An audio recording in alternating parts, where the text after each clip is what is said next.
The sound of a grown man begging stays with you forever. It was a Friday night at the Marquise Rose, the kind of I Manhattan can't thank you restaurant where a enough. single meal You costs don't more than have most to. people earn in a This week. means everything. Crystal I'm glad. chandeliers hung from 20-foot ceilings This like doesn't look frozen good. waterfalls. I The need to get silverware back to was the actual lab. silver heavy in your hand, cold to the touch. Even the air felt expensive, thick with the scent of money and old privilege. Jerome Williams was 21 years old. He had kind eyes and careful hands, the kind of young man who said, "Yes, ma'am," and "No, sir," without being asked.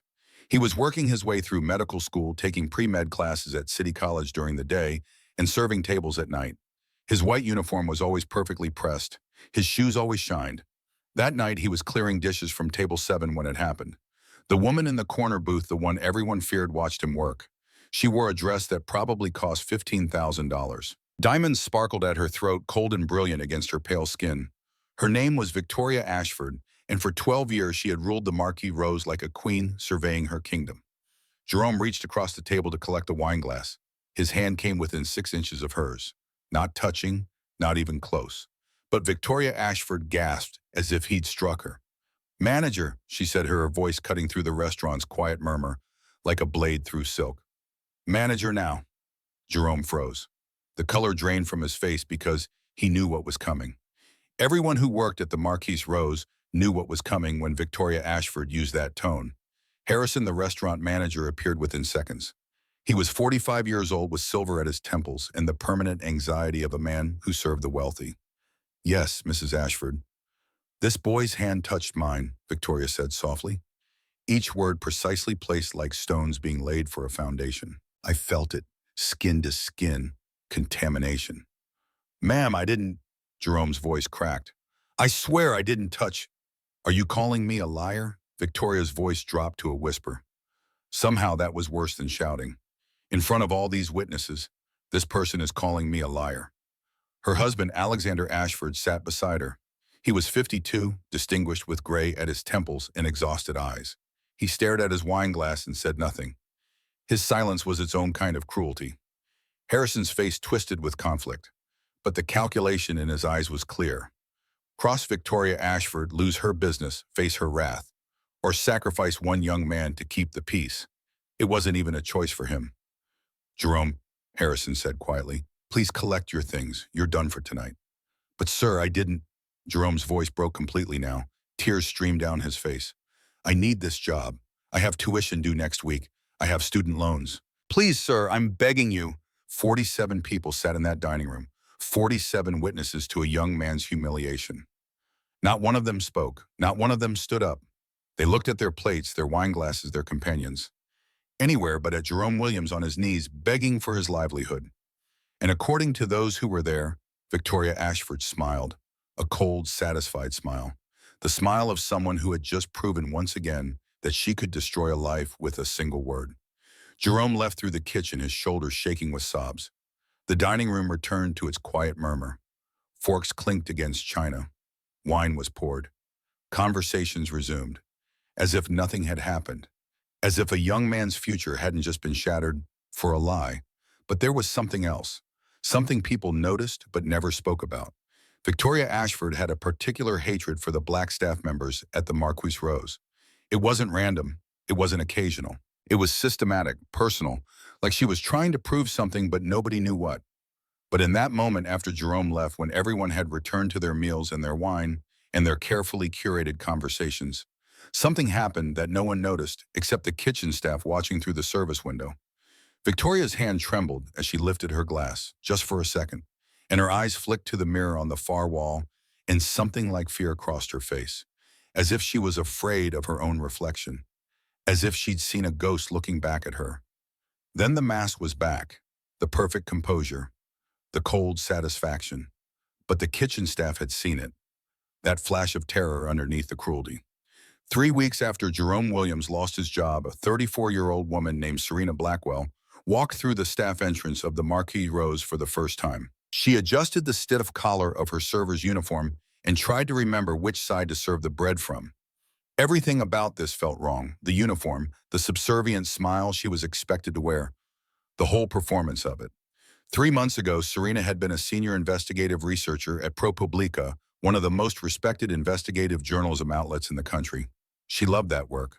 She was good at it, finding facts that others missed, connecting dots that seemed impossible to connect, uncovering truth buried under layers of lies. Then the budget cuts came. Her entire department shut down in March. And just like that, her career was gone. Now she stood in a kitchen that smelled of truffle oil and expensive meat, trying not to think about her mother. Patricia Blackwell was 66 years old. She'd had a stroke in April 2 months ago.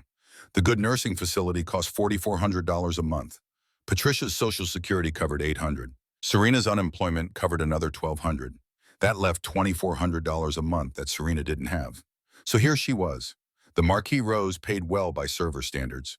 With tips, she might clear $4,000 a month. It was just barely enough. Just barely. Serena carried something else with her too, a memory that had shaped her entire life. When she was 12 years old growing up in Baltimore, she'd been the only black girl in her class at a private school. Her mother had worked 3 jobs to afford the tuition, cleaning offices at night, weekend shifts at a grocery store, taking in sewing. Patricia Blackwell broke her body so her daughter could have opportunities she'd never had. One day at school, a group of older kids cornered Serena in the courtyard during lunch. There were 5 of them, 8th graders. They surrounded her by the oak tree where she'd been reading. They called her names. The kind of names that cut deep and leave scars you carry forever. They pulled her hair, yanked on the braids her mother had spent an hour doing that morning. They told her she didn't belong there, that she should go back to wherever people like her came from. One girl poured juice on Serena's homework. Another knocked her book into the mud. And the worst part, the part that haunted Serena for 22 years, was the adults nearby who just watched. Mrs. Henderson, the English teacher, stood 15 feet away. She made eye contact with Serena. Then she turned and walked into the building. Mr. Peters, the gym coach, sat on a bench grading papers. He looked up, saw what was happening, and looked back down at his papers. 3 parents were there for early pickup. They saw. They knew. They did nothing. 5 grown people witnessed a 12-year-old child being tormented. They chose their comfort over her pain. They chose silence over justice. They chose to be bystanders instead of human beings. That day, surrounded by children's laughter and adult indifference, Serena made a promise to herself. A promise she'd kept through college, through graduate school, through her career in journalism. She would never be one of those people. She would never seek cruelty and choose silence. She would never watch someone being destroyed and decide it wasn't her problem. On her first day at the Marquis Rose, an older black man named Winston Monroe pulled her aside. Winston was 56 years old. He'd worked at the restaurant for 18 years. Every one of those years showed in his face. Tired, worn, but dignified. His uniform was always immaculate, his posture always perfect. He moved through the dining room with the grace of someone who'd learned to make himself invisible. "See that booth?" he whispered, pointing to the corner. "That's where she sits." "Who?" Serena asked. "Victoria Ashford, wife of Alexander Ashford, the tech billionaire. You know him, right?" Serena nodded. Everyone knew Alexander Ashford. He was in the news constantly. His companies were changing the world, they said. Making the future, they said. Technova Corp had revolutionized cloud computing. Alexander's face was on the covers of Forbes and Fortune. "Well, his wife," Winston continued, his voice dropping even lower. "She's our worst nightmare. One wrong move, one tiny mistake, and she'll have you fired. And she won't stop there. She'll make sure you never work in a decent restaurant again." He paused. His dark eyes met Serena's with particular intensity. "And Serena Sosti," he said carefully, "she's worse with us, with black staff, much worse. I've been here 18 years. I've watched her destroy 14 people, 14 good people who needed their jobs, who had families depending on them. All of them looked like you and me." "What do you mean worse?" Serena asked, though she thought she knew. Winston's laugh was bitter. It was the laugh of a man who'd swallowed his dignity for nearly 2 decades. "Last month, Jerome, 21 years old pre-med student at City College. She claimed his hand got too close to her wine glass. Those were her exact words. Too close. He hadn't even touched it. She made such a scene that he was fired immediately. The poor kid had to drop out of school because he couldn't find work anywhere else in Manhattan." Winston leaned closer. His breath smelled of coffee and resignation. "She made calls, Serena. After she got him fired, she called other restaurants, made sure he couldn't get hired. You understand, she didn't just take his job. She took his future." Serena felt something cold settle in her stomach. "Why, what did he actually do?" "Nothing. That's what makes it worse. He did absolutely nothing wrong. But she sees us people like you and me, and something in her just... Winston trailed off, unable or unwilling to finish the thought. Keep your head down, he said finally. Don't make eye contact unless she speaks to you directly. Don't give her any reason to notice you. That night, Serena watched Victoria Ashford arrive. It was exactly 8 o'clock. Victoria moved through the restaurant like royalty entering a throne room. Her dress was crimson silk, probably worth more than Serena would earn in 6 months. The diamonds at her throat caught the light from the chandeliers, throwing tiny rainbows across the white tablecloths. But it was her eyes that Serena noticed most. Pale blue, almost colorless in certain light. Sharp, calculating. They swept across the room like searchlights, and Serena could actually see people flinch when that gaze passed over them. Victoria's eyes lingered on the black staff members. The busboys, the servers. Winston. Serena caught it because she'd spent years as an investigative researcher trained to notice what others missed. The slight curl of Victoria's lip. The almost imperceptible shake of her head, as if their very presence offended her. It was subtle, so subtle that someone not looking for it might miss it entirely. But Serena had grown up watching for exactly these signs. She knew what quiet hatred looked like. She'd seen it on faces in Baltimore when she was 12. She'd seen it in college and job interviews in 1,000 small moments throughout her life. This was different only in its polish. Victoria's hatred wore designer clothes and expensive perfume. But it was hatred nonetheless. Alexander Ashford walked beside his wife.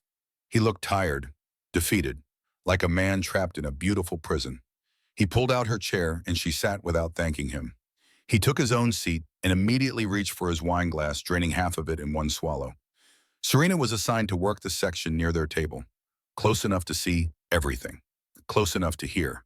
For the first hour, she focused on her own customers, learning the complicated choreography of fine dining, which side to serve from, how to pour wine without splashing, when to clear plates, when to refill water, the hundreds of small rituals that separated a place like the Marquis Rose from ordinary restaurants. But she couldn't help overhearing Victoria's voice. It was soft, controlled, but it cut like a knife. She sent back her wine because it had a common taste. The sommelier, a man with 30 years of experience, apologized and brought another bottle. Victoria tasted it and wrinkled her nose. Acceptable, she said. Not good, not excellent, acceptable. She complained that the lighting made her husband look old. Harrison personally adjusted the dimmer switch. She complained that the table next to them was too loud. The couple was moved to the other side of the restaurant. Every complaint was a test, a way to remind everyone around her that she had power and they had none. Then came the moment that made Serena's blood run cold. A young black busboy named Dante Brooks was clearing dishes from a nearby table. He was 19 years old, working his way through community college. He moved efficiently, professionally, keeping his eyes down, the way Winston had warned Serena to do. As he passed Victoria's table with a tray of dirty dishes, she suddenly gasped, a theatrical sound loud enough to carry across the dining room. "Manager," she called out. Her voice sliced through the restaurant's quiet murmur. "Manager now." Harrison appeared within seconds, his face already pale with anxiety. "Yes, Mrs. Ashford." Victoria pointed at Dante, who had frozen mid-step, his face a mask of terror. "This boy brushed against my chair. I felt it. His uniform touched me." It was a lie. Serena had been watching. She'd been standing 15 feet away, her arms full of dirty plates, her eyes on Dante, because she'd been learning the proper way to clear a table. Dante had passed by with at least 2 feet of clearance. He hadn't come close to touching Victoria's chair. I didn't, ma'am," Dante stammered. "I swear I didn't touch. Are you calling me a liar?" Victoria's voice dropped to that dangerous whisper, the one Winston had warned about. "Alexander, did you hear that? This person is calling me a liar." Alexander Ashford stared at his wineglass. He said nothing. His silence filled the space where his courage should have been. Harrison's face twisted. Serena could see the calculation happening behind his eyes. The same calculation that happened with Jerome. Cross Victoria Ashford, lose her business, face her wrath, or sacrifice one young man to keep the peace. "Dante," Harrison said quietly, "please collect your things. You're done for tonight." "But sir, I didn't..." Serena watched Dante's face crumble. He was maybe 19, 20 at most, probably working this job to help his family to build some kind of future. And now it was being taken from him because a rich woman had decided to lie. The memory hit Serena like a physical blow. She was 12 again, surrounded by cruel faces, her homework in the mud, juice soaking her shirt, And all around her, adults were looking away, choosing silence, choosing safety, choosing themselves. Mrs. Henderson turning her back. Mr. Peters staring at his papers. The parents walking quickly to their cars, pretending not to see. But Serena wasn't 12 anymore, and she had sworn on a playground in Baltimore 22 years ago that she would never be one of those people. Before she could stop herself, before she could think about her mother's nursing home bills, or her student loans, or the fact that she desperately needed this job, the words came out. He didn't touch her chair. The words cut through the restaurant's tense silence like a bell. Everyone turned to look at her. Harrison's face went white. Winston across the room closed his eyes in despair, and Victoria Ashford slowly, deliberately turned her pale blue gaze on Serena. "Excuse me," Victoria said softly. Serena felt her heart pounding so hard she thought everyone could hear it, but her voice stayed steady. "I was watching, ma'am. He passed by with plenty of clearance. He didn't touch your chair." The silence that followed was absolute. No one in the Marquis rows moved. No one breathed. Victoria's eyes narrowed, examining Serena like she was something unpleasant that had appeared on her shoe. "And who," Victoria said slowly, each word dripping with contempt. "Are you, your server for the evening?" Serena said. "Serena Blackwell." Victoria repeated the name like it tasted bad. "Well, Serena Blackwell, I don't recall asking for your opinion. I don't recall asking for anything from you at all, actually." She turned to Harrison. "Is this the standards of staff you're hiring now? People who contradict your guests, who defend—" She waved her hand dismissively at Dante. "Who defend and help?" "Mrs. Ashford, I'm so sorry," Harrison began. "I want her gone," Victoria said flatly. "Tonight, both of them." "Ma'am, I can assure you Did I stutter? Victoria's voice remained soft, but something dangerous flickered behind her pale eyes. Harrison's mouth opened and closed. He looked at Serena, and she could see the apology forming on his lips. She knew what was coming. She was about to lose her job, just like Jerome, just like Dante, just like all the others Victoria Ashford had destroyed. But then something unexpected happened. Alexander Ashford spoke. "Caroline," he said quietly, using her middle name. "That's enough." Everyone froze. Even Victoria looked surprised. Her husband almost never contradicted her in public. In fact, most of the staff couldn't remember the last time he'd spoken up at all. "The girl didn't touch you," Alexander continued, his voice tired but firm. "I saw it too. You're being—" He paused, choosing his words carefully. "Unreasonable." For just a moment, Victoria's mask slipped. Just for a second. Serena saw something flash behind those pale blue eyes. Not anger, fear. The kind of fear that comes when your control starts to crack, when the performance you've been maintaining threatens to collapse. Then the mask was back. Victoria smiled, a cold, tight smile. She patted her husband's hand like he was a confused child. "Of course, darling," she said sweetly. "You're right, I must have been mistaken." She turned to Harrison. "The boy can stay." Then her eyes fixed on Serena. "But keep this one away from my table. I don't want to see her face again." It wasn't a victory. Serena knew that. Victoria Ashford had simply decided to wait. She'd chosen her battles. And Serena had just put herself on the woman's radar in the worst possible way. As the Ashfords continued their meal, Serena felt Victoria's eyes following her throughout the night. Every time she looked up, there was that cold blue gaze. Watching, calculating, waiting. Winston found her in the staff room later, his face tight with worry. "What were you thinking?" he hissed. "Do you have any idea what she could do to you?" "I couldn't just stand there," Serena said quietly. "I couldn't watch and do nothing." "Not again." "Again." Winston's expression softened slightly. Serena shook her head. "It doesn't matter.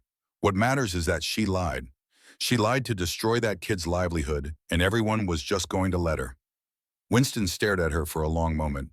Then he sighed, the sound of a man who'd carried too much for too long. "You've got courage," he said. "I'll give you that. But courage doesn't pay rent. And it doesn't protect you from people like Victoria Ashford." He started to walk away, then paused at the door. "There's something else you should know," he said, not turning around. "About her." "What?" "She's different. Not old money like she pretends to be. 12 years ago, when she married Alexander, she just appeared. Nobody in Manhattan society had heard of her before. I've worked every high-end restaurant in this city for 25 years.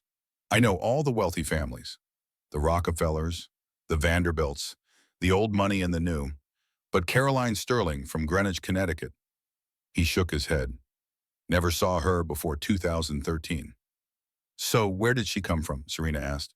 Winston finally turned to look at her. That's the question, isn't it? A woman with no past is a woman hiding something. He left and Serena stood alone in the staff room. Her hands were shaking now, the adrenaline finally catching up with her. She thought about her mother in that nursing home, about the bills she could barely pay, about how she'd just risked everything for a teenager she barely knew. But she also thought about 12-year-old Serena in Baltimore, about the promise she'd made, about the kind of person she'd sworn never to become. That night, Serena went home to her tiny apartment in Harlem.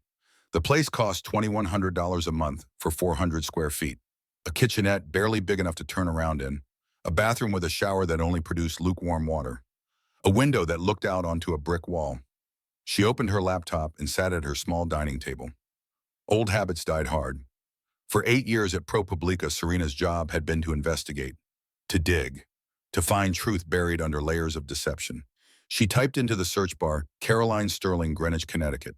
The results were thin. A few women with that name existed, but none matched Victoria's age or background. Birth records, property records, social media, all the usual digital footprints that people leave behind. Nothing. It was like the name had been invented. Serena changed tactics. She searched for news archives from 12 years ago, looking for the announcement of Alexander and Victoria's engagement. She found it in all the major papers. The New York Times, the Wall Street Journal, Town and Country. The articles all said the same thing: whirlwind romance, shared love of charity work, Caroline Sterling's quiet, respectable background in Greenwich. They met at a benefit gala. Love at first sight. Wedding within 6 months. Too neat, too polished, too perfect. Serena started looking at photos from charity events that Alexander had attended before meeting Victoria. If she'd been part of that world, her name would appear somewhere. Her face would show up in society pages and benefit galas in the background of the wealthy's endless documentation of themselves. Hours passed. The windows of her apartment went from black to the deep blue of pre-dawn. Serena's eyes burned. Her back ached from hunching over the laptop. She made coffee, drank it, made more. Nothing. Caroline Sterling was a ghost. Then Serena had an idea. She opened a reverse image search tool and uploaded one of Victoria's official photos from a charity gala 8 years ago. Most results showed the same image repeated across society websites. Vanity Fair, Harper's Bazaar, New York Social Diary. Useless. But on the 15th page of results, buried deep where most people would never look, something appeared. A link to an old website, the kind of site that hadn't been updated since the early 2000s. The design was ancient, all bright colors and blinking text. Broken images everywhere, dead links, the digital equivalent of an abandoned building. It was a talent agency in Alabama, Mobile, Alabama to be specific. Southern Star Talent, representing Alabama's brightest stars since 1998. Serena clicked through to the client page. Most of the photos had disappeared, lost to time and broken servers, but a few remained frozen in the internet's memory like insects in amber. And there, among a dozen hopeful faces, was a photo that made Serena's breath stop. The girl was younger, maybe 22. Her hair was brassy blonde, overprocessed in that way that spoke of cheap salons and limited budgets. The roots were dark. She wore too much makeup, the kind that tried too hard, that screamed, "I want to be someone else." But the bone structure was unmistakable. The sharp jaw, the high cheekbones, the cold determination in the eyes even then. It was Victoria, but the name beneath the photo wasn't Caroline Sterling. It was Cassidy Rayburn. Serena sat back in her chair, her heart racing. Outside, the sky was growing lighter. In a few hours, she'd have to get up and do it all again. Serve tables. Smile at rich people. Try to avoid Victoria Ashford's predatory gaze. But now she had something, a crack in the perfect facade, a name that didn't match the story. Cassidy Rayburn. She typed it into the search bar and watched as results flooded her screen. Local news articles from Mobile, Alabama, early 2000s. Mentions of beauty pageants, high school drama club, a profile in the Mobile Press Register about local girl with big dreams, and then buried deeper references to something else, a reality television show from 2004 called Southern Queens. Serena clicked on a link to a fan forum, the kind of obsessive community that preserves everything, that never forgets, that catalogs every moment of their favorite shows. Reality TV Vault had been active since 2003. The design was ancient, but the archives were comprehensive. Southern Queens had followed young women from trailer parks across the South who were desperately trying to escape their circumstances. They were loud, Dramatic, hungry for fame in that raw, unpolished way that reality TV loves to exploit. The show aired for one season in 2004 on a small cable network, then disappeared. And one of the show's most notorious cast members, known for her vicious tongue and explosive confrontations, was a woman named Cassidy Rayburn from Mobile, Alabama. Serena found a link someone had uploaded to an unlisted YouTube video. The video quality was terrible, compressed and recompressed over 2 decades. But there she was, a younger, rougher version of Victoria Ashford, wearing tight jeans and a crop top, screaming at another cast member about a stolen boyfriend or a borrowed shirt or some other manufactured drama. But it was the voice that confirmed everything, the accent. Victoria spoke with a refined, almost aristocratic tone, carefully modulated, every word precisely placed. The accent of someone who'd spent years in elite East Coast schools, or at least someone who'd trained themselves to sound that way. The girl on the screen had a pure working-class Southern accent, rough, unpolished, dripping with the trailer park she was so desperate to escape. "Y'all don't know nothing about me," she screamed at the camera. "I'm gonna be somebody. Y'all gonna see." It was the same person, the same face, the same cold calculation in the eyes, but a completely different voice, a completely different persona. Victoria Ashford was a performance. Caroline Sterling was a fabrication. And underneath both of them was Cassidy Rayburn, a girl from Mobile, Alabama, who'd somehow erased herself and built something new. Serena kept searching, fan discussions, episode recaps, old tabloid articles. The show had been small, but the fans were dedicated. They remembered everything. And then she found something that made her understand everything. Episode 7, there had been a confrontation. Cassidy Rayburn had gotten into a screaming match with another cast member, a black woman named Destiny Williams. The forum users had pieced together what happened from various sources. The episode had been heavily edited, but not before certain things were recorded. Certain words were spoken. A user named RealityTruther88 had posted a detailed timeline. July 15th, 2004, Episode 7 was supposed to air. Promo clips showed Cassidy and Destiny in a major fight. Then 3 days before air, the network pulled it, re-edited. When it finally aired on July 22nd, the confrontation was cut down to 90 seconds, heavily censored. You couldn't hear what was actually said. Another user responded, "My friend worked on the crew. Cassidy used the N-word multiple times, said that people like Destiny didn't deserve to be on television, that they were dragging down the show, that America didn't want to see those people in their living rooms." The exact words had been edited out, but the descriptions were specific, detailed, damning. Cassidy had said things so vile that even a reality TV show in 2004, before cancel culture existed in its current form, before social media made everything permanent, had decided it was too much to air. The production company cut Cassidy from the rest of the season. She appeared in 7 episodes, then vanished from the show completely. The finale mentioned that she'd left for personal reasons. But the fans knew better. They always did. Serena scrolled further. On page 15 of the thread, a user named JennyH_production had posted in 2009, "I was a production assistant on Southern Queens. That Destiny/Cassidy fight was the worst thing I've ever witnessed on set. I've worked reality TV for 15 years. I've seen fights, drama, all kinds of ugliness. But this was different. This was real hatred, real venom. Cassidy had a complete breakdown after we told her we were cutting her from the rest of the season. She knew her reality TV career was over. She disappeared after that. Nobody knew where she went, until I saw her in page 6 last year at some Manhattan charity gala calling herself Victoria Ashford, married to a billionaire. Same face, different everything else." Serena clicked on JennyH_productions profile. The account had been inactive since 2011, but there was an email address listed, an old Yahoo account. It was worth a shot. Serena composed a careful message. She introduced herself as a journalist researching reality TV controversies. She mentioned Southern Queens and the Destiny Williams incident. She asked if Jenny would be willing to talk. She hit send at 6:37 in the morning and sat back expecting nothing. The email might bounce, Jenny might ignore it, the account might be long dead. But 15 minutes later, her phone buzzed with a notification. Subject: Southern Queens research. I wondered when someone would ask about Cassidy Rayburn. Serena's hands trembled as she opened the email. "I saw her on page 6 last year," Jenny had written, "at some charity gala in Manhattan, calling herself Victoria Ashford, married to a billionaire. I almost spit out my coffee. That's Cassidy Rayburn from Mobile, Alabama. Same face, different everything else. If you want to talk, call me.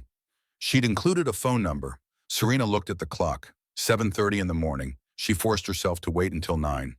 Made coffee, showered, tried to eat breakfast, but couldn't. At 9:02 she dialed. A woman answered on the second ring. This is Jenny. Hi, this is Serena Blackwell. I emailed you about Southern Queens. Right, the journalist. Jenny's voice was warm but cautious. What outlet are you with? Serena hesitated. She'd said she was a journalist, which was technically true. She had been one, 3 months ago. I'm freelance right now, working on a piece about reality TV stars and where they are now.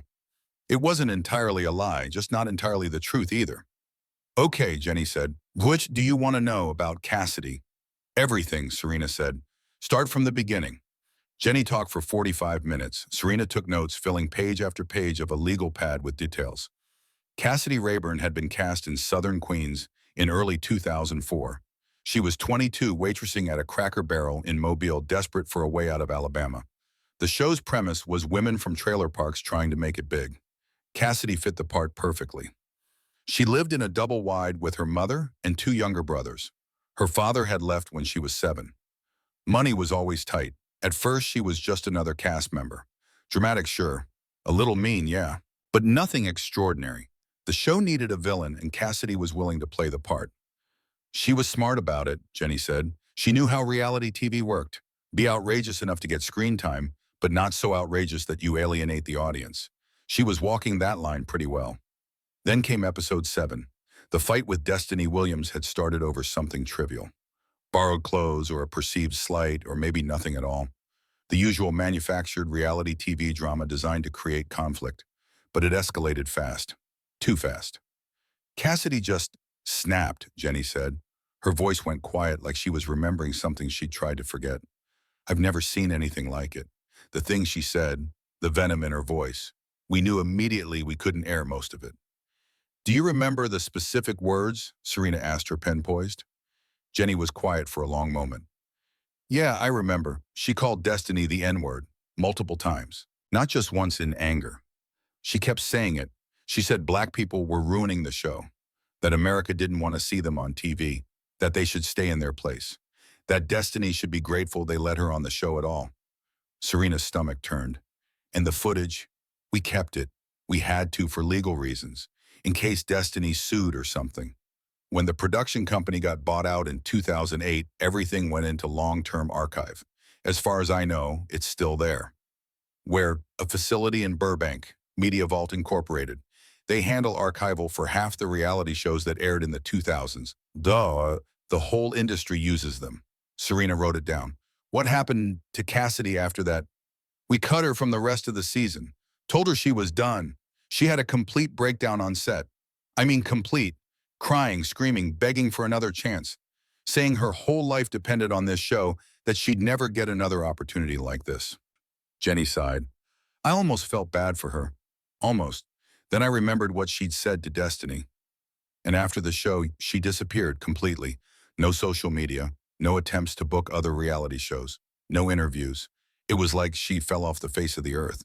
I figured she went back to Mobile, back to the Cracker Barrel, and that was that. Jenny paused. Until I saw her in page 6 married to a billionaire calling herself Victoria Ashford. Did you ever think about exposing her? Honestly, no, it was 20 years ago, ancient history. Who cares about a forgotten reality TV villain? Jenny laughed bitterly. But now you're asking questions, so I'm guessing she did something that made someone care. Serena thought about Jerome Williams crying on the floor, about Dante Brooks's terrified face, about 14 destroyed careers over 12 years. Yeah, she said quietly. She did something. After she hung up with Jenny, Serena sat in her apartment thinking. She had the smoking gun, Cassidy Rayburn's racist rant captured on camera archived in a facility in Burbank. Combined with the photos, the timeline, Jenny's testimony, it was enough to destroy Victoria Ashford. But what then? Serena thought about her mother in the nursing home, about the $4,400 a month she could barely afford, about the fact that she desperately needed this job at the Marquis Rose. If she exposed Victoria, there would be consequences. Victoria had power, money, connections. She could make Serena's life very difficult, impossible even. But if Serena did nothing, Victoria would keep destroying people, keep humiliating them, keep targeting black staff members because they reminded her of the truth she was running from. Serena looked at her notes, at the two photos on her screen, Cassidy and Victoria. The same woman, two different masks. She thought about 12-year-old Serena in Baltimore, about the promise she'd made. There was no choice. There never had been. But she would need help. Victoria was too powerful to take down alone. Serena needed allies, evidence, a plan. And she needed someone with even more power than Victoria, someone who could force consequences that would actually stick. She stared at her laptop for a long moment. Then she opened a new browser window and typed Technova Corp contact. The company website appeared. Clean, modern, Alexander Ashford's face on the About page. There was a general contact number, a media relations email. Serena composed a message to the media email. Subject line, urgent, regarding your CEO's wife and criminal activity at the Marquis Rose. She kept it brief, professional. Mr. Ashford, my name is Serena Blackwell. I'm a former investigative journalist. I have evidence that your wife has been systematically targeting and destroying the careers of black employees at the Marquis Rose restaurant for 12 years. I also have evidence that she has been lying to you about her identity and past. This is not a blackmail attempt. This is a warning that you deserve to know the truth. Please call me. She included her phone number and hit send at 11:47 p.m. expecting nothing. Her phone rang at 6:23 a.m. Serena jerked awake, fumbling for her phone in the dark. Miss Blackwell. The voice was tired, wary, but unmistakably educated. This is Alexander Ashford. I got your email. What exactly are you claiming about my wife? Serena sat up in bed, her heart racing. She hadn't expected him to actually call. Certainly not this fast. Mr. Ashford, thank you for calling. I know this is difficult to hear, but your wife is not who she says she is. Explain. Her name isn't Caroline Sterling. It's Cassidy Rayburn. She's from Mobile, Alabama, not Greenwich, Connecticut. In 2004, she was on a reality TV show where she made explicitly racist statements on camera. For the past 12 years at the Marquis Rose, she's been targeting black staff members, getting them fired, destroying their careers. 14 people over 12 years. Silence on the other end, long enough that Serena wondered if he'd hung up. Then that's a serious accusation. I have proof, Serena said. Photos showing her at 22 under the name Cassidy Rayburn. Video from the reality show. Testimony from a production assistant who worked on the show. A notebook kept by a staff member at the restaurant documenting every incident over 18 years. Why are you telling me this? Because those 14 people deserve justice. And because I think deep down you already know something is wrong. You defended me when she tried to get me fired 3 weeks ago. You've seen how she treats people. More silence. Then Alexander's voice barely above a whisper. She never talks about her past, her family. When I ask, she gets angry, defensive, says it's too painful. It's not painful, Serena said gently. It's fake. Mr. Ashford, I'm going to email you everything I have. Look at it, really look at it, and then decide what kind of man you want to be. I'm in Singapore right now, Alexander said. Tech conference. I don't get back to New York until Sunday. Your wife comes to the Marquis Rose every Friday at 8 p.m. Serena said. If you wanted to see the truth for yourself, if you wanted to be there when she realizes her past has caught up to her. Alexander took a deep breath. I can change my flight, be back Friday evening. I'll be working, Serena said. Friday night, I'm going to confront her. Tell her I know who she really is. Tell her to leave the staff alone, or I'll expose everything. You're going to blackmail her. No, Serena said firmly. I'm going to give her a choice. Stop hurting people or face the consequences of who she really is. That's not blackmail. That's justice. I'll be there, Alexander said. But Miss Blackwell, be careful. Caroline or Cassidy or whatever her real name is, she's dangerous when cornered. I've seen it. He hung up. Serena sat in her dark bedroom, her phone still pressed to her ear, listening to the dial tone. She'd just set something in motion that couldn't be stopped. Saturday afternoon, Serena called Winston Monroe. Winston, it's Serena.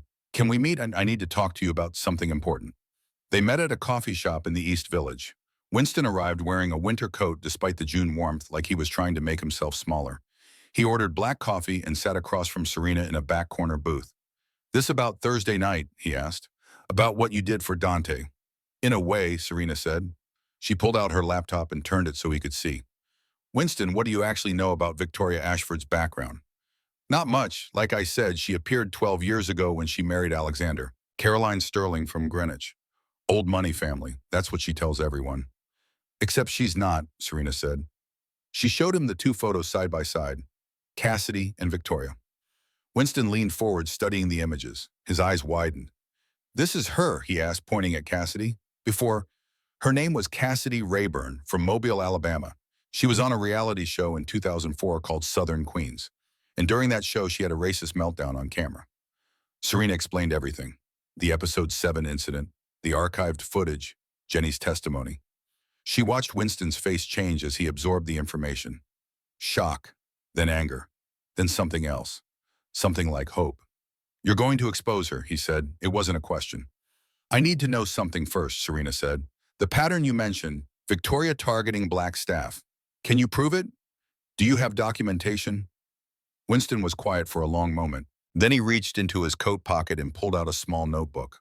The cover was worn, the pages yellowed with age. 18 years, he said softly, placing it on the table between them. I've kept track. Every incident, every person she targeted, dates, details, what she said, what they were accused of doing.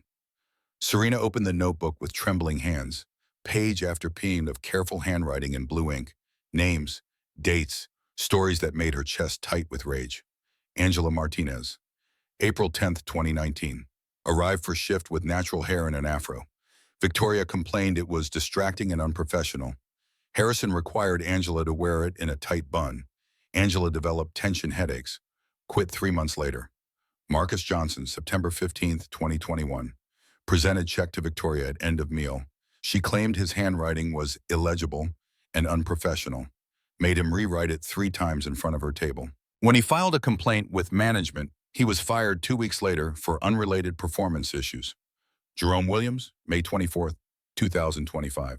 Hand allegedly too close to Victoria's wine glass while clearing dishes. Fired on the spot. Victoria made calls to 6 other Manhattan restaurants to ensure he couldn't find work. Jerome forced to drop out of medical school. 14 names total. 14 lives interrupted or destroyed. And at the bottom of the last page, written in shaky handwriting, a line that broke Serena's heart. I should have stopped her years ago. I was a coward. I chose my job over their dignity.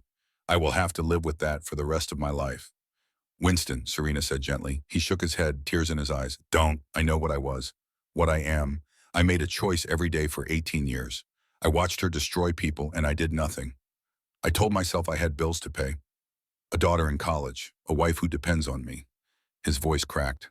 But those 14 people had bills too. They had families. They had dreams.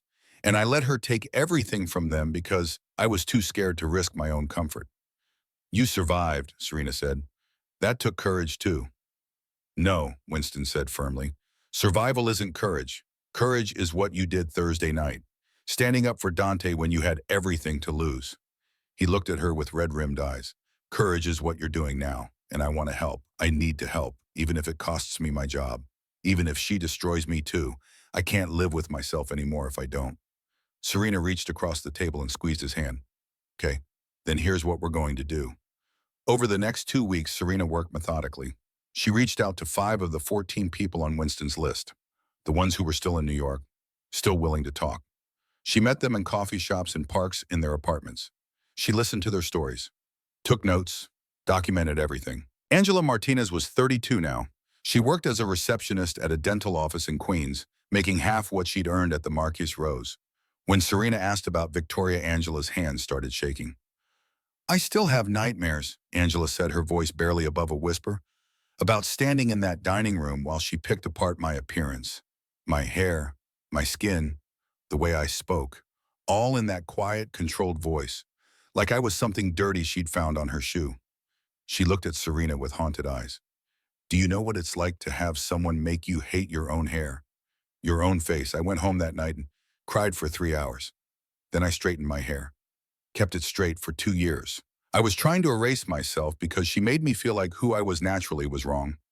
Marcus Johnson had given up on restaurants entirely. He drove for a rideshare company, now working 12-hour days just to make ends meet. I had a master's degree in hospitality management, he told Serena. They sat in his car outside a 7-Eleven in Brooklyn. 15 years of experience, glowing references from every place I'd worked before. But after she made those calls, after she told people I was incompetent, that my work was sloppy, nobody would hire me. I was 43 years old and my career was just over. Like that. He snapped his fingers. One woman decided I wasn't worth her respect, and that was it. Everything I'd built was gone. Each story added weight to the case Serena was building, but she needed something more. Something that would connect Cassidy Rayburn's past to Victoria Ashford's present in a way that was impossible to deny. She found it in Dante Brooks. It was mid-June now, 3 weeks after the incident. Dante had kept his job, but he was skittish, jumpy, always watching for Victoria, always waiting for the other shoe to drop. "Serena," he said quietly during a shift at the Marquis Rose, "can I talk to you privately?" They stepped into the alley behind the restaurant. The summer night was humid, the air thick with the smell of garbage and exhaust. "I found something," Dante said. He pulled out his phone, his hands trembling slightly. "Last Friday when Mrs. Ashford was here, I was clearing the table next to hers. She and Mr. Ashford were arguing. I wasn't trying to eavesdrop, but I heard some things." He pulled up a voice recording on his phone. "I've been recording my shifts," he explained. "Ever since that night, she tried to get me fired, just in case she tries something else. I keep my phone in my apron pocket." He hit play. The audio was muffled but audible. Victoria's voice tight with anger. "You embarrass me, Alexander. Constantly. Your lack of sophistication. Your technical mind, you have no appreciation for culture, for refinement." Alexander's voice weary. "Caroline, please, not here." Don't call me that." The sudden venom in Victoria's tone made Serena flinch. "I hate that name." There was a pause, then Alexander spoke again, his voice barely above a whisper. "Sometimes I wonder who you really are, who you were before we met. You never talk about your past, your family. It's like you didn't exist before 2013. Victoria's response was cold. "My past is none of your concern. You married who I am now. That's all that matters." The recording ended. Dante looked at Serena with wide eyes. That was weird, right? The way she reacted to him calling her Caroline and what he said about her past. Serena's mind raced. Alexander suspected something. Maybe not the full truth, but something. He'd noticed the gaps in Victoria's story, the missing pieces. "Dante," Serena said carefully, "if I asked you to do something risky, something that might put your job in danger again, would you do it?" He didn't hesitate. "After what you did for me, I'd do anything. I need you to keep recording. Every time Victoria comes in, I need audio of everything she says, everything she does. Can you do that?" Dante nodded. "What are you planning?" "I'm going to stop her," Serena said. "For you, for Jerome, for Winston, for all of them. But I need evidence. I need to show who she really is." Over the next week, Dante recorded 3 more of Victoria's visits to the Marquis Rose. Most of it was her usual cruelty, sending back food for imaginary flaws, complaining about service, making small cutting remarks designed to wound. But on the 3rd recording, Serena heard something that changed everything. Victoria was on the phone. A brief conversation, maybe 30 seconds. She was clearly stressed, her voice tighter than usual. "I don't care what it costs," Victoria said, her words clipped and rushed. "Just make sure that blogger takes down the post about the benefit. I can't have people." She caught herself, took a breath. And in that moment of stress, her carefully constructed accent slipped. The next words came out in pure Alabama drawl. "I can't have people questioning my credentials." She caught herself immediately. When she spoke again, the refined tone was back. But for just those few words, Cassidy Rayburn had broken through Victoria Ashford's performance. Serena listened to the recording 5 times. Each time it was clearer. That was Cassidy's voice. The girl from Mobile, Alabama, breaking through 20 years of careful construction. She had everything now. The photos, the reality show history, Jenny's testimony, Winston's documentation of systematic abuse, the victim's stories, Alexander's suspicions, and now audio of Victoria's real voice emerging under pressure. It was time. Serena spent 2 more days preparing. She created a comprehensive timeline, printed photos, made copies of everything, and stored them in multiple locations.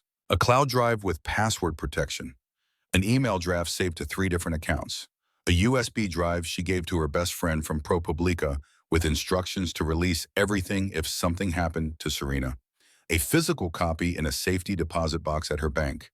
If Victoria tried to destroy her, the truth would survive. On Thursday, June 26th, Serena went to work knowing it would be her last week at the Marquis Rose. One way or another, after tomorrow night, everything would change. Victoria didn't come in Thursday. She only came on Fridays. Serena worked her shift in a daze, served tables, smiled at customers, went through the motions. But her mind was elsewhere, rehearsing what she would say, how she would say it. Winston found her during a quiet moment. "Tomorrow," he said. It wasn't a question. "Tomorrow," Serena confirmed. "Are you scared?" "Terrified," Serena admitted. "But I'm more scared of doing nothing." Winston nodded. "Me too." He paused. "I've been thinking, after this is over, if I still have I want to help you track down the others. The ones who aren't in New York anymore. They deserve to know that someone finally stood up to her." "We'll find them," Serena promised. "All of them." Friday, June 27th, exactly 1 month after Jerome Williams had been fired. Serena arrived at the Marquis Rose at 4 p.m. Her shift didn't start until 5, but she wanted time to prepare. To center herself, she found Winston in the staff room. He looked like he hadn't slept. "Alexander Ashford called the restaurant this morning," Winston said quietly. "Made a reservation for tonight, 8 p.m., under a fake name, table in the corner opposite from where Victoria usually sits." "He's really coming," Serena said. "This is really happening." At 7:45, the restaurant was filling up. Friday night was always busy, the rich and powerful of Manhattan coming to see and be seen. At 7:55, Serena watched the door, waiting. At exactly 8 o'clock, Victoria Ashford walked in. She wore black tonight, not her usual elegant gown, but a severe suit, sharp angles, hard edges. She looked like she'd dressed for battle. She was alone.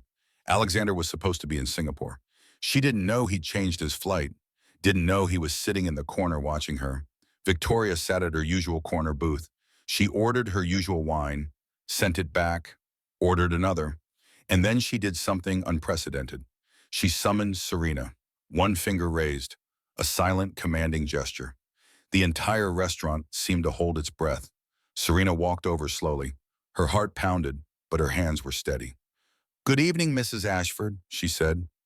Victoria didn't return the greeting. She gestured to the chair across from her. "Sit." Serena hesitated. Servers never sat with customers, ever. "Sit," Victoria repeated, her voice dropping to a dangerous whisper.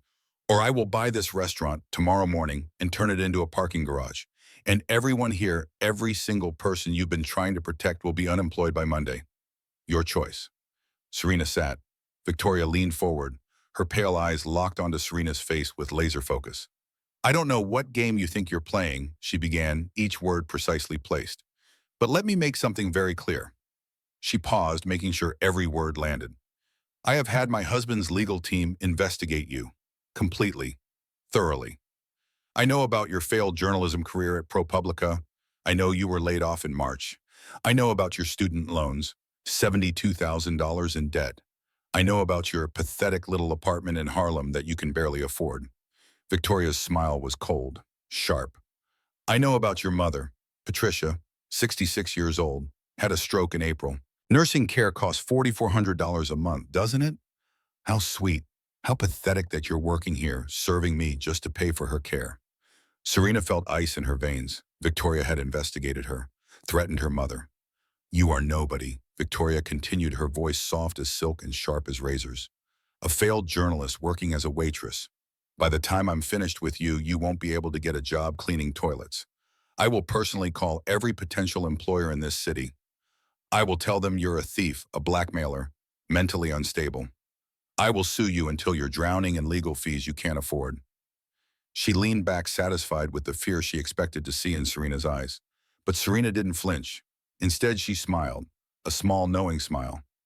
"You're right about one thing," Serena said quietly. "I am a researcher, and I'm very, very good at my job." Victoria's smile flickered. "I know you're not Caroline Sterling from Greenwich, Connecticut," Serena continued, her voice steady and calm. "I know you're Cassidy Rayburn from Mobile, Alabama." The color drained from Victoria's face. Completely. She looked like she'd been struck. "I know about Southern Queens," Serena said. "Season 1, Episode 7, 2004. I know about Destiny Williams. I know what you said to her. I know about the N-word, the slurs, everything you said that was too vile to air even on reality television." Victoria's breathing became shallow. Her hands gripped the edge of the table so hard her knuckles went white. "I've spoken to Jenny Harris," Serena continued, "production assistant on the show. She remembers everything, every word you said. I have photos of you at 22 under the name Cassidy Rayburn. I have video clips from the show. I have forum posts from fans who documented what really happened. And I know exactly where the unedited footage is archived. Media Vault Incorporated in Burbank. It still exists, all of it. Victoria stared at her, unable to speak. So here's what's going to happen now, Serena said, leaning forward. You're going to leave this restaurant. Tonight, you're never coming back. You're not going to harass or threaten anyone on this staff ever again. You're going to leave all of us alone. She paused, letting the words sink in. If I hear even a whisper of you causing trouble, I will release everything. Every news outlet, every website, every gossip blog, every person in your social circle. I will make sure the whole world sees 22-year-old Cassidy Rayburn screaming the N-word on camera, saying that black people should stay in their place. Serena's voice dropped lower, more intense. I wonder how Alexander will feel when he sees it. The wife he thinks is old money from Greenwich, the mother of his children, using racial slurs on national television. I wonder how his board of directors will feel. His business partners, his shareholders. How do you think that plays in 2025? Victoria's eyes were wide with pure terror. I've already prepared everything, Serena finished. Copies stored in multiple locations. Cloud drives, email drafts, USB drives, physical copies in a safety deposit box. Trusted people who know where to find them if anything happens to me. So don't bother trying to silence me. It won't work. The truth is already out there. I'm just giving you a choice about when and how it comes to light. For a long, terrible moment, Victoria just stared. The fear in her eyes slowly transformed. Not into hatred or anger, but into something worse. Defeat. Complete, total defeat. The ghost Serena had summoned was standing right behind her, and it wouldn't go away. Slowly, shakily, Victoria Ashford rose from the table. She didn't say a word. She didn't look at anyone. With whatever dignity she had left, she turned and walked toward the exit. But before she reached the door, it opened, and Alexander Ashford walked in. The moment Alexander Ashford walked through the doors of the Marquis Rose, the entire restaurant seemed to freeze in place. He wasn't supposed to be there. He was supposed to be in Singapore, at a tech conference, halfway around the world. But there he stood, 52 years old, wearing a rumpled travel suit like he'd come straight from the airport. His tie was loose, his hair was disheveled, his eyes were tired but sharp, and they were focused entirely on his wife. Victoria stood paralyzed halfway between her table and the exit. The little color that had remained in her face after Serena's revelations vanished completely. She looked like a woman watching her own execution. Alexander, she managed, her voice barely above a whisper. What are you? You're supposed to be in Singapore. I was, he said quietly.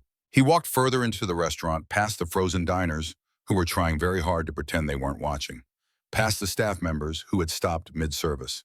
I got on a plane 12 hours ago, flew straight back, 23 hours of travel because I got a very interesting phone call from a woman named Serena Blackwell. Every eye in the restaurant turned to Serena. She stood up from Victoria's table, her legs steadier than she expected them to be. Mr. Ashford? Miss Blackwell, he acknowledged with a nod, then to Victoria. She told me some things, disturbing things, about your past, about your behavior here at this restaurant, about people whose lives you've destroyed for entertainment. Victoria's mouth opened and closed. No sound came out. At first, I didn't believe her, Alexander continued. His voice was calm, almost conversational, but underneath it ran a current of something dark and angry, something that had been building for years. My wife, Caroline Sterling, from Greenwich, from a good family. Why would she lie about her past? Why would she fabricate an entire identity? He pulled out his phone. But then Miss Blackwell sent me some files, photos, video clips, a very detailed timeline. He looked at Victoria with something like sadness. And I started to wonder, because you know what, in 12 years of marriage, you never once took me to meet your family. You said they were dead. All of them. A car accident, you said. Very tragic. Very convenient. Victoria flinched as if he'd slapped her. So I called Greenwich this morning, Alexander said. Spoke to the town clerk. Very helpful woman. Asked her about the Sterling family. Wealthy, prominent, lived there for generations. Or so you told me. He paused, letting the silence stretch. You want to know what she told me? Victoria said nothing. She looked like she might collapse. There is no Sterling family in Greenwich. There never was. At least not one that matches your description. No records of any Caroline Sterling born in 1980 anywhere in Connecticut. No birth certificate, no school records, no property records, nothing. His voice hardened. Because Caroline Sterling never existed. Did she? The restaurant was absolutely silent. 52 diners, 24 staff members, all watching. So I'm going to ask you something, Alexander said, and I want the truth. For once in our marriage, I want the actual truth. He took a step closer. Who are you, really? Victoria looked around desperately, at the diners watching, at the staff, at Winston standing near the kitchen, his face a mixture of hope and fear, at Dante by the bar, his phone out recording everything, at Serena standing calm and steady, holding the truth that would destroy her. Victoria started, then stopped. Her hands were shaking visibly. I can explain. Then explain, Alexander said. But Victoria couldn't. The words wouldn't come. She'd spent 12 years building this character, perfecting this performance of Caroline Sterling from Greenwich. And now, with everyone watching, the whole construct was collapsing like a house of cards in a strong wind. Serena stepped forward. Her real name is Cassidy Rayburn. She's from Mobile, Alabama. In 2004, she was on a reality TV show called Southern Queens, a show about women from trailer parks trying to escape their circumstances. That's not, Victoria tried, but her voice broke. During that show, Serena continued, her voice clear and unwavering. She had a confrontation with another cast member, a black woman named Destiny Williams. And during that confrontation, she used racial slurs, the N-word, multiple times. She said black people didn't belong on television, that they should stay in their place, that America didn't want to see those people in their living rooms. Gasps. Actual audible gasps of shock rippled through the dining room. The episode was heavily edited, Serena said. The production company cut the worst parts, but the original footage exists. It's archived at a facility in Burbank, California. I've spoken to the production assistant who was there. She remembers everything, every word, every slur. Alexander stared at his wife like he'd never seen her before. Is this true? Victoria's breath came in short, ragged gasps. She looked like she might hyperventilate.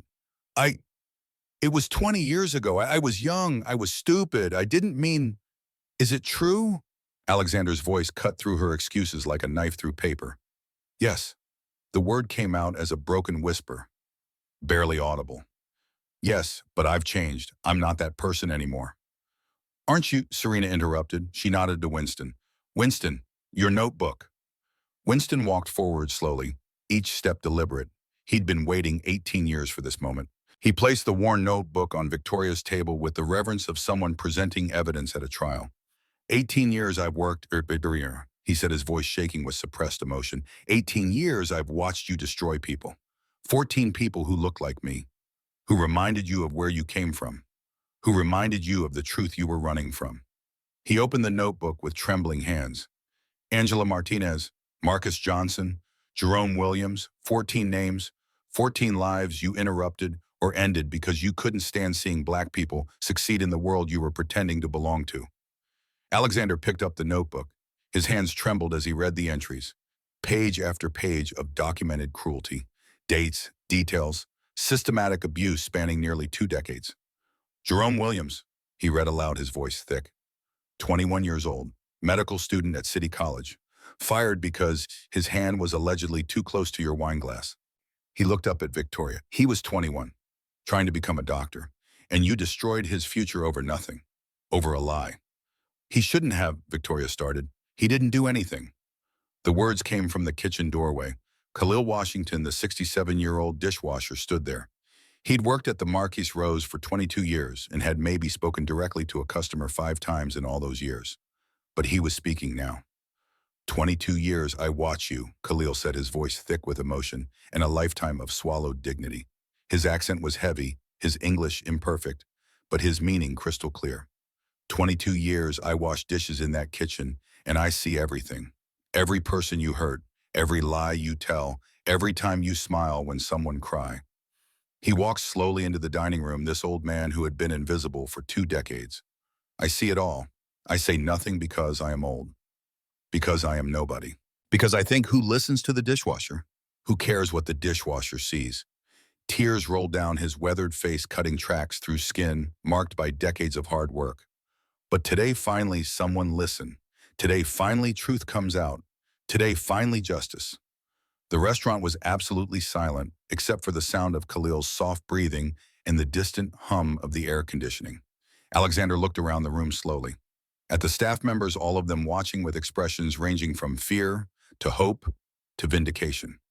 At the diners, some of whom looked uncomfortable, others fascinated by the unfolding drama. At Serena, who stood with her arms at her sides, waiting, having done what she came to do. Then he looked at his wife, really looked at her perhaps for the first time in 12 years. "I knew you were cruel," he said softly. "I knew you looked down on people, service staff, anyone you deemed beneath you. I told myself it was just how you were raised. Old money, old attitudes. I made excuses for you." His voice broke. "But this systematic targeting, this hatred, how could I have been so blind? Alexander, please!" Victoria reached for him with a trembling hand. He stepped back, recoiling from her touch. Don't touch me." He pulled out his phone. "Miss Blackwell, you said there's footage, archived footage of what she said to Destiny Williams." "Yes," Serena confirmed, "at Media Vault Incorporated in Burbank.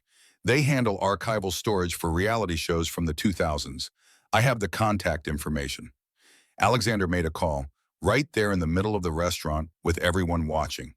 "David Alexander Ashford, I need you to contact a company called Media Vault Incorporated in Burbank, California. I need them to pull archived footage from a show called Southern Queens, Season 1, Episode 7, aired 2004. Unedited footage. Yes, the original recordings. I don't care that it's Friday night. I don't care that it's after business hours. Offer them whatever they need, whatever it costs. I want that footage in my inbox within the hour." He paused, listening. "They can email it? Good. Send it to my personal account, not my work email. Personal? Yes now. Thank you, David." He hung up and looked at Victoria. "My lawyer will contact you next week about the divorce." "No," Victoria gasped. The word came out strangled. "No, Alexander, please, we can work through this." "Work through this?" Alexander's laugh was bitter, harsh. "You lied about who you are, where you came from. Your entire identity is a fabrication. Everything about you is fiction." His voice rose. "And while you were playing the sophisticated socialite using my name, my money, my position, you were destroying people's lives for fun, for sport, because they reminded you of the truth you were running from." He shook his head and there were tears in his eyes now. "I've spent 12 years with a stranger who used me, who used my name to hurt people who couldn't fight back, people who were just trying to make a living, just trying to survive." "I'm your wife," Victoria said desperately. "You're Cassidy Rayburn from Mobile, Alabama," Alexander corrected her. "And I don't know who that person is. I never did. You never let me know her. You showed me Caroline Sterling, a woman who never existed." He turned to Harrison, the manager. "My company has a corporate account here. Significant business. As of tonight, it's canceled. I'll be recommending to all my business associates that they take their events elsewhere." Harrison's face went white. "Mr. Ashford, please." "Unless," Alexander continued, his voice hardening, "you implement immediate changes. A zero-tolerance policy for discrimination of any kind. A staff empowerment council. Regular training. And settlements for every person my wife wronged. Every single one of the 14 people on that list." He looked back at Victoria, then at the staff. "I'll personally fund the settlements. Consider it my apology for being too blind and too cowardly to stop this years ago. For looking the other way when I should have seen what was happening."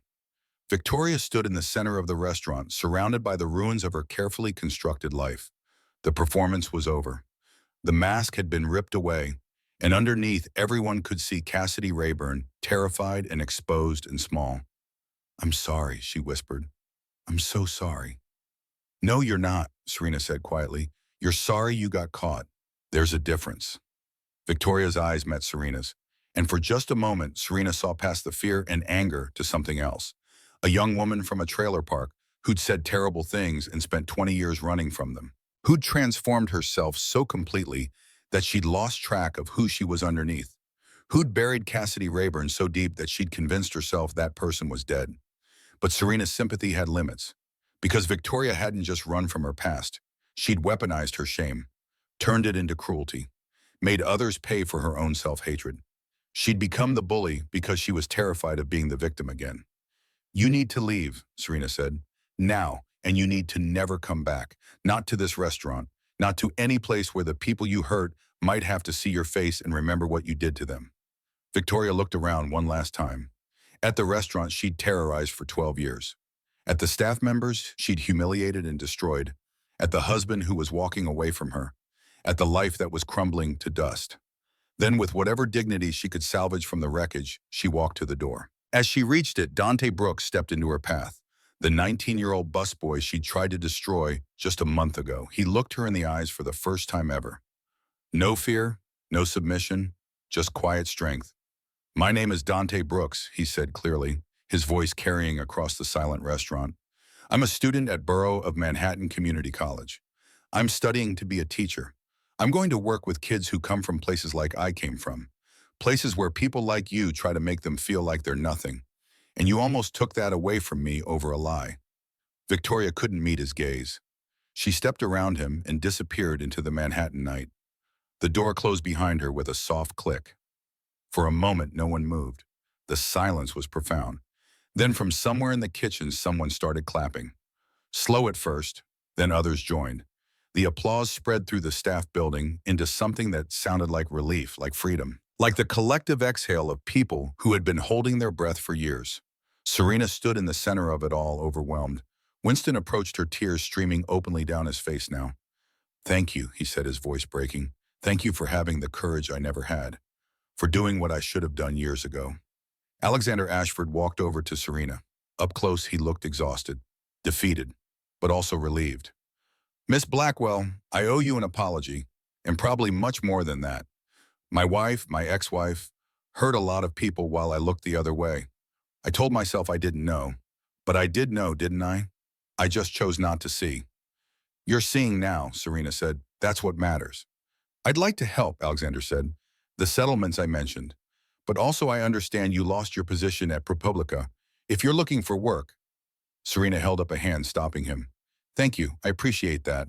But I need to do this on my own terms. Find my own path." Alexander nodded, understanding. "Of course, but if you change your mind, my offer stands. Someone with your integrity, your courage. The world needs more people like you." He left shortly after, and the restaurant slowly returned to something approaching normal. The diners finished their meals, though the conversation was subdued, everyone processing what they'd witnessed. The staff moved through their duties with a lightness that hadn't been there before. Like a weight had been lifted. Serena worked the rest of her shift in a daze. When it finally ended, when the last customer had left and the dining room was being cleaned for tomorrow, Harrison called her into his office. "Serena," he said, sitting behind his desk. He looked like he'd aged 10 years in the past few hours. "What you did tonight, I don't even know what to say." "You could start with an apology," Serena said quietly. "To Jerome, to Angela, to Marcus, to all of them, you let it happen, Mr. Harrison. You could have stopped her at any time and you chose not to." Harrison flinched as if she'd struck him. "You're right, I was a coward. I chose money and status over doing what was right. I chose a comfortable lie over an uncomfortable truth." He took a deep breath. "I'll make those apologies. Every one of them. I'll make the changes Mr. Ashford suggested. I'll help track down everyone Victoria hurt to offer them settlements." He looked at Serena with red-rimmed eyes. "I assume you're quitting." "Actually," Serena said, "I'm giving my 2 weeks' notice. Professional courtesy." She walked out of his office and found Winston waiting in the staff room. "Buy you a coffee?" he asked. They sat in an all-night diner in Midtown, drinking bad coffee and processing what had happened. "I keep thinking about the others," Winston said, stirring sugar into his cup absently. "The 14 people on my list. They should know. They should know she can't hurt them anymore. That someone finally stood up to her." "We'll find them," Serena promised. "All of them. And we'll make sure they get the settlements," Alexander promised. Winston smiled, a real smile, the first Serena had seen from him. It transformed his whole face, made him look younger, unburdened. "You know what the crazy thing is? I've worked in restaurants for 30 years. I've seen a lot of powerful people, a lot of wealth, but I've never seen anyone as powerful as you were tonight."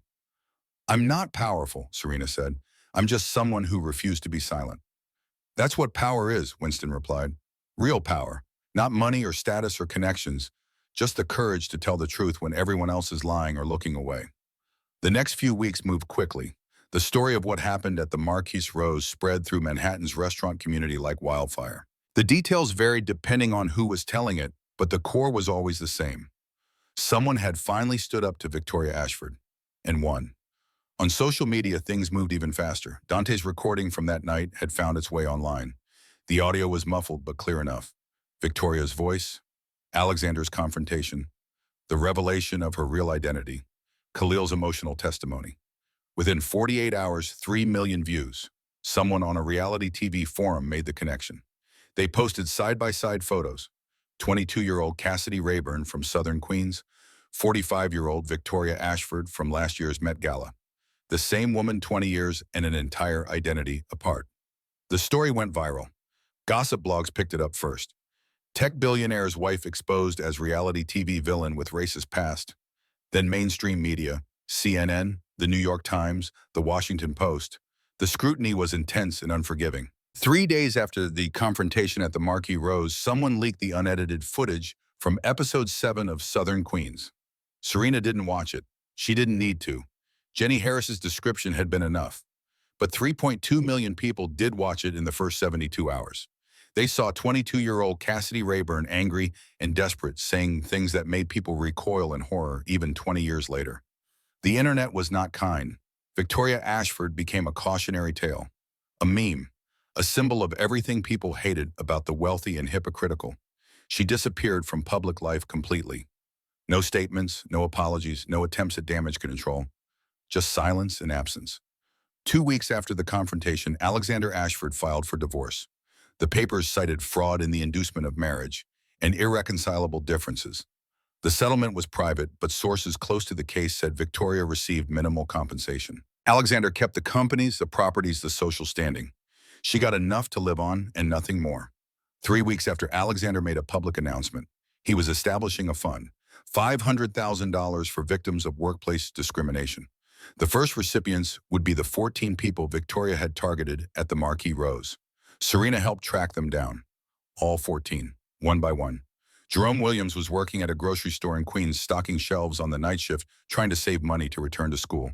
When Serena told him about the settlement, $50,000 plus Alexander's offer to fund the remainder of his medical school tuition, he cried. "I thought my life was over," he said, sitting in his tiny apartment in Astoria. "I thought one terrible woman had taken everything from me. My job, my education, my future. I've been having nightmares for months. Waking up in cold sweats, seeing her face, hearing her voice telling me I was nothing." He looked at Serena with gratitude and something like wonder. "You gave it all back. You gave me my future back." "No," Serena said gently. "I just made sure you got the chance to take it back yourself. The courage was always yours. You just needed someone to clear the path." Angela Martinez was working as a receptionist at a dental office, but her real passion was cooking. She'd been saving money slowly, dreaming of maybe one day opening a small restaurant. The settlement, $40,000, made that dream suddenly possible. "I'm going to call it Angela's," she told Serena, her eyes bright with tears and plans. "And I'm going to hire people who've been where I was, people who were told they weren't good enough, people who had someone try to break them. And I'm going to show them that they're more than enough."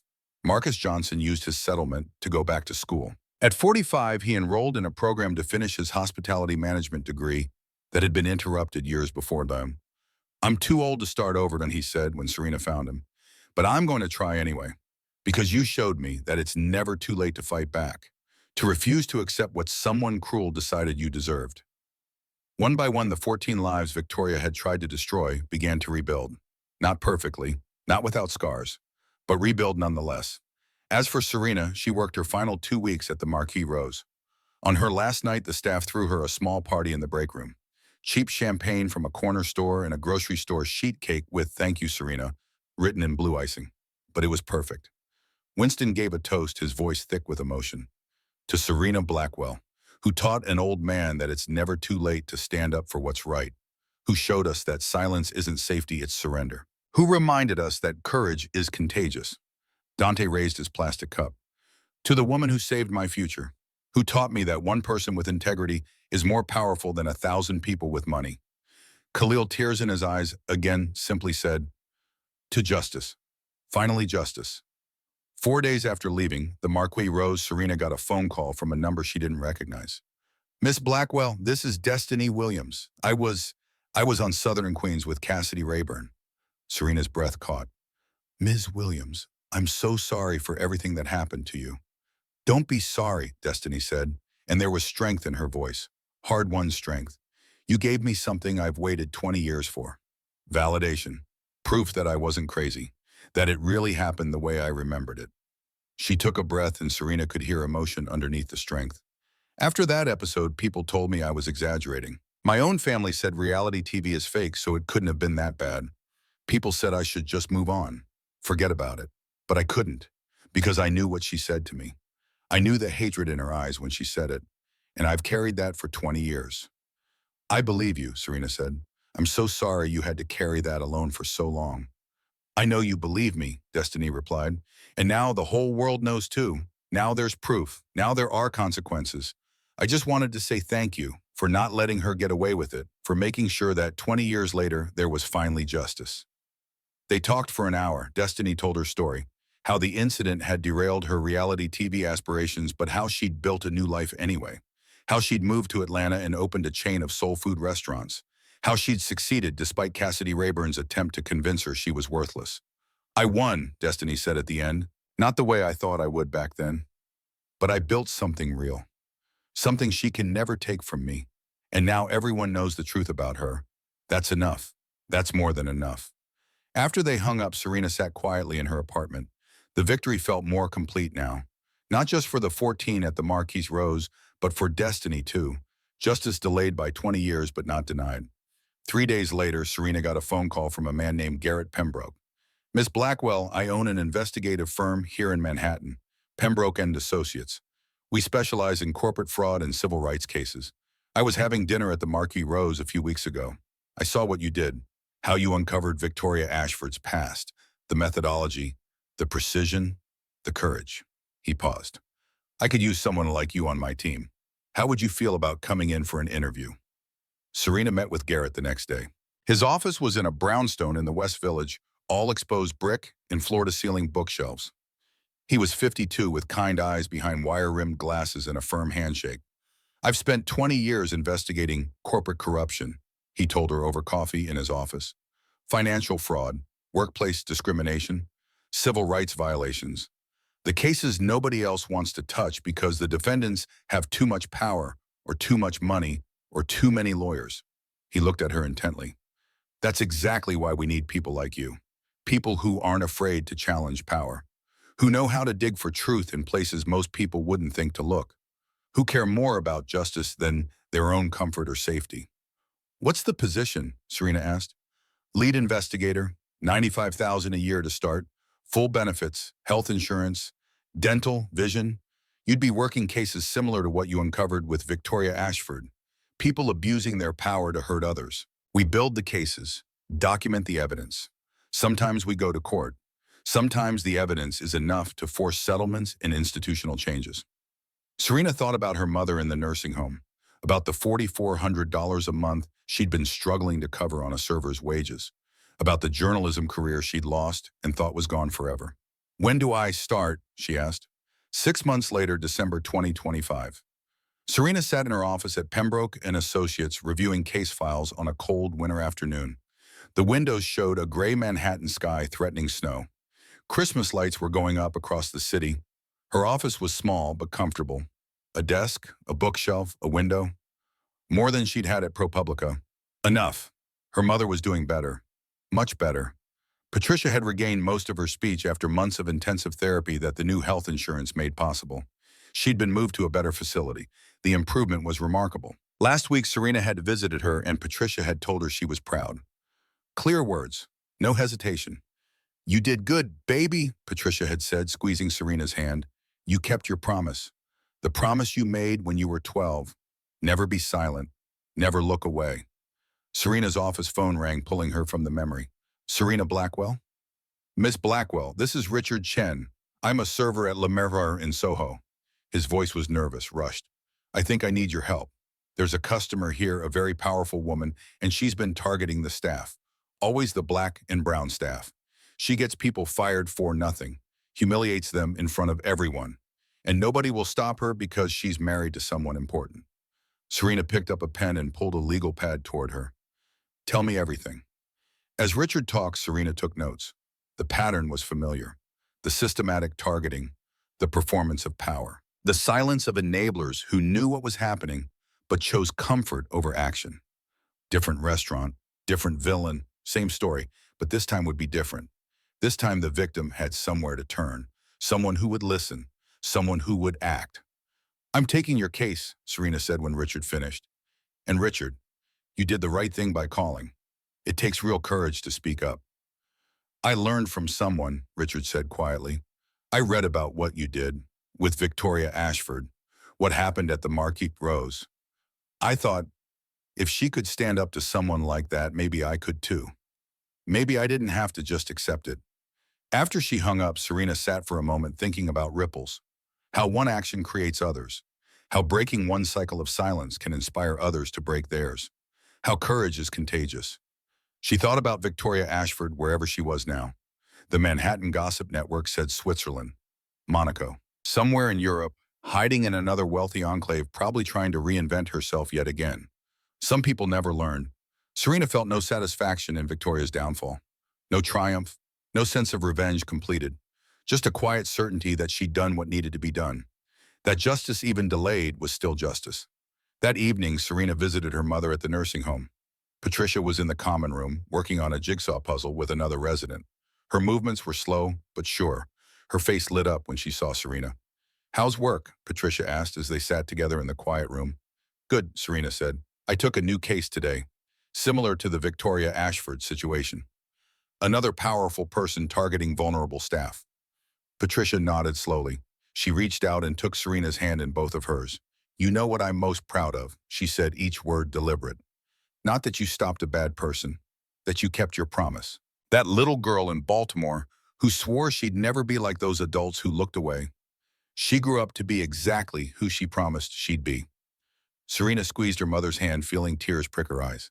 I had help, she said. I had you, working 3 jobs so I could go to that school, showing me what real strength looks like, showing me that dignity matters more than comfort. We all need help, Patricia said, but courage that comes from inside. You had it at 12. You have it now. You'll have it tomorrow when you help that young man at the other restaurant. Later that night, Serena returned to her apartment. It was bigger now, 2 bedrooms instead of a studio, a real kitchen, a living room, windows that looked out over the city instead of a brick wall.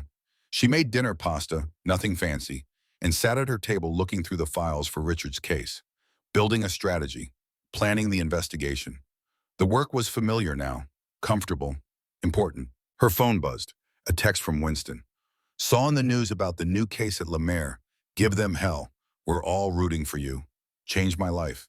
You can change theirs too. Then another text from Dante. Thank you again for everything. Made Dean's List this semester. Thinking about graduate school now. None of this would be possible without you. And another from Jerome. 3 more years until I'm Dr. Williams. Still can't believe this is real. That I get to be a doctor. Thank you for giving me back my dream. Serena smiled. She thought about 12-year-old Serena surrounded by bullies while adults looked away.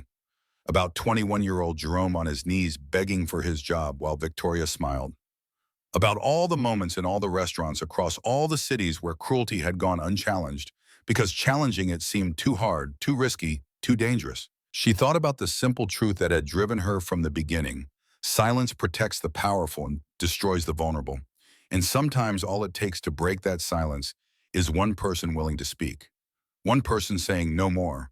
One person refusing to look away. She opened her laptop and began typing her case notes for Richard's situation. The work was just beginning. There would be other Victorias. Other powerful people who thought their money and status gave them the right to hurt those with less.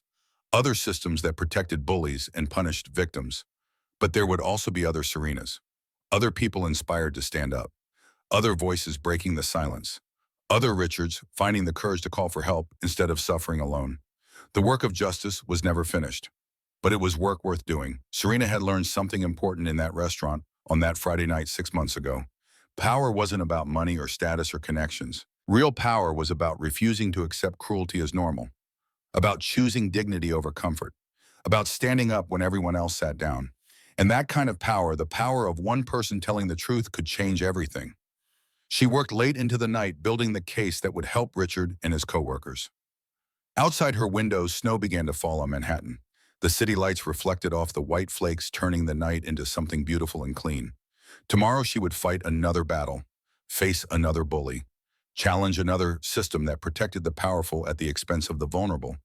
But tonight she allowed herself a moment of peace, a moment to remember that promises made at 12 could be kept at 34, that the adults who had failed her in Baltimore had not broken her. They had taught her in their silence to never be silent herself. Serena Blackwell had found her purpose, not in a newsroom, but in a restaurant. Not in the work she'd trained for, but in the courage she'd always had, in the promise she'd made to herself 2 decades ago. And she would spend the rest of her life using that courage to make sure that no one else had to face cruelty alone, that no 12-year-old would look around for help and find only silence, that no 21-year-old would lose their future to a lie, that no person would be destroyed simply because someone with power decided they deserved it. The cycle of silence had been broken, and it would never be rebuilt. Not on her watch. She thought about Victoria one last time, about Cassidy Rayburn, that scared girl from a trailer park who had said terrible things and spent 20 years running from them, who had tried to bury her past by burying others, who had learned too late that you can't outrun your own shadow. Serena hoped somewhere in her heart that Victoria would find a way to truly change, to face what she'd done, to make real amends. It seemed unlikely. People like that rarely changed. But hope cost nothing. The snow fell heavier now, covering the city in white. Serena closed her laptop and walked to the window. Somewhere out there, Richard was probably lying awake worrying about tomorrow, wondering if he'd done the right thing by calling for help. She would make sure he had. She would make sure justice came. Not perfectly, not instantly, but inevitably. Because that's what she did now. That's who she was. Not a journalist, not a server, but something more important. A voice for the voiceless. A champion for the vulnerable. A person who refused to look away. And in the end, that was all anyone needed to be to change the world. One person. One moment. One refusal to accept cruelty as the price of survival. One promise kept. Serena Blackwell smiled at her reflection in the window at the woman she'd become and knew that 12-year-old girl in Baltimore would be proud.